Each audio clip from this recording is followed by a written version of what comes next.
The elders said the second twin girl was not a child, but a curse sent to destroy the village. So they buried her alive at midnight. What they didn't know was that the earth never forgets. In the ancient riverside village of Obiakpu, twin girls were not a blessing. They were feared. The elders believed that when twin girls were born, one was human, and the other was a spirit that had crossed into the world of the living by mistake. According to tradition, the second twin must be returned to the earth, or the entire village would suffer famine, madness, and death. No one questioned this law. No one, except one mother. On a stormy night when the river swelled and the wind howled like a wounded animal, Amora went into labor. The rain beat fiercely against the mud walls of her hut as the village midwife assisted her. The first baby arrived safely, a strong baby girl. Moments later, a second child followed. Another girl. The hut went silent. The midwife froze. Everyone knew what this meant. Outside, thunder cracked across the sky as the cry of the second baby filled the room. The elders were summoned immediately. By dawn, the verdict was given. One twin would live. The other would be returned to the earth before the next sunrise. Amora collapsed in tears, begging the elders, "Please, take me instead. Both are my children." But tradition was older than mercy. That night, deep in the forest where no woman was allowed to go, the elders dug a narrow grave beneath the roots of an ancient iroko tree. The second twin girl was wrapped in white cloth and placed gently into the earth. No crying came from the ground. No struggle. Only silence. The elder priest poured libation and spoke ancient words to seal the earth. And just like that, the twin girl was erased from the world of the living. For weeks, nothing happened. The surviving twin, named Chiamaka, grew healthy and strong. The village relaxed, believing the tradition had worked once again. But at night, people began to dream of two identical little girls standing by the river. Both silent. Both staring. One always covered in red earth. Dogs started howling at empty spaces.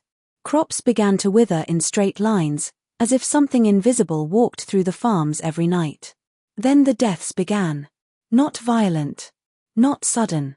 People simply went to sleep and never woke up, their eyes wide open, faces frozen in terror. The elders grew afraid. Amora carried her pain in silence. Every night she felt a strange pull toward the forest. One night, she followed it. She stood before the iroko tree.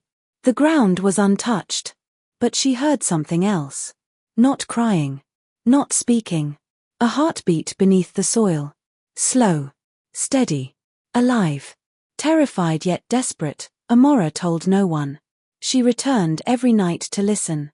The heartbeat grew stronger. Meanwhile, Chiamaka, the surviving twin, began acting strangely. She spoke to shadows. She pointed at empty corners and smiled. She started calling someone sister. But there was no sister. One evening, during a village gathering, Chiamaka suddenly collapsed. When she rose, her voice was not her own. It was deeper. Older. She stared at the elders and said, "You buried me, but you did not kill me." The crowd scattered in fear. Chiamaka fell unconscious. From that day on, people knew the truth. The buried twin had not died. She had become something else. The village began to suffer in terrifying ways. Women gave birth to still, silent babies. Fishermen vanished into calm waters. The river turned dark for 7 days. Every disaster was preceded by Chiamaka staring into nothingness and whispering. The elders tried sacrifices. They failed. They tried prayers. They failed.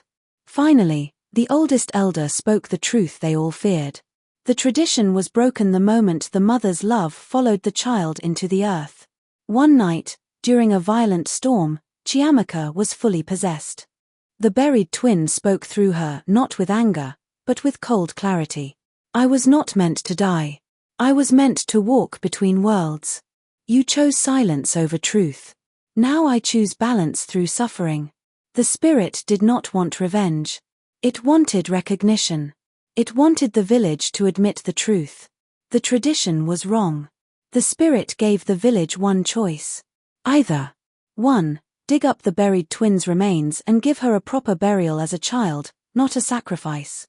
Or 2. The village would slowly empty until only spirits remained. The elders hesitated. Tradition had ruled them for centuries. But death was ruling them now. They agreed. At midnight, Amora, the elders, and the entire village walked to the Iroko tree. They dug carefully. They found only the white cloth. No body. No bones. Only warm soil.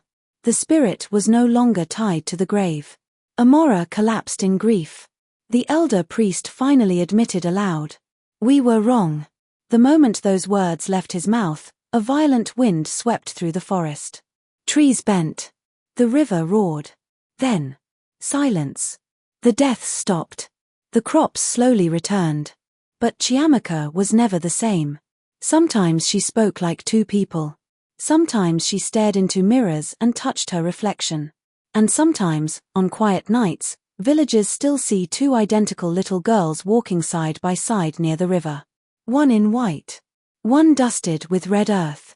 Neither speaks. They only watch.